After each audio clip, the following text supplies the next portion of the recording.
আল্লাহ রব্বুল আলামিন পবিত্র কোরআনুল কারীমের 11 পারা সূরা ইউনূস এর 83 নং আয়াত থেকে বর্ণনা করেন। বিসমিল্লাহির রহমানির রহিম। ফামা আমানা লিমূসা ইল্লা যুররিয়াতুন মিন কওমিহি। বস্তুত মুসার প্রতি তার স্বগোত্রীয় লোকদের মধ্যে কেবল অল্প সংখ্যক লোকই ঈমান আনয়ন করল। আলা খাউফিম মিন ফিরআউন ওয়া মালাইহিম।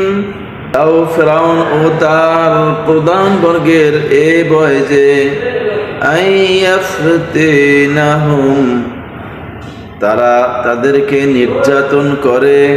ওয়া ইন্না ফিরআউনা লাআলিন ফিল আরদ, আর বাস্তবিক পক্ষে ফিরআউন সে দেশে ক্ষমতা রাখত।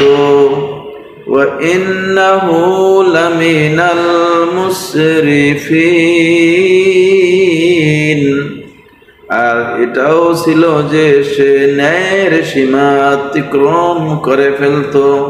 وقال موسى يا قومي, আর মুসা আলাইহিস সালাম বললেন, হে আমার সম্প্রদায়, ইন কুনতুম আমানতুম বিল্লাহ, যদি তোমরা আল্লাহর উপর ঈমান রাখো, ফাআলাইহি তাওয়াক্কালু, তবে তার উপরই নির্ভর করো।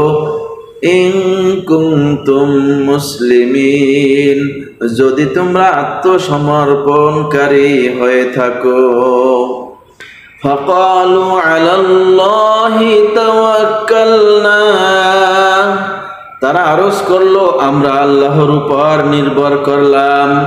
রব্বানা লা তাজআলনা ফিতনাতাল লিল কওমিজ জালিমিন,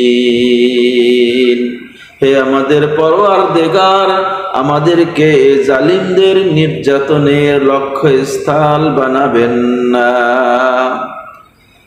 ওয়ানাজ্জিনা বিরহমাতিকা মিনাল কওমিল কাফিরিন, আর আমাদেরকে নিজ রহমতে এ কাফেরদের কবল থেকে মুক্তি দিন।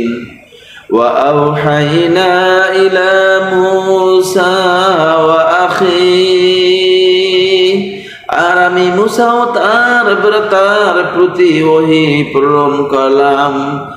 আন তাবাওয়া লিকওমিকুমা বিমিসরা বুয়ুতা,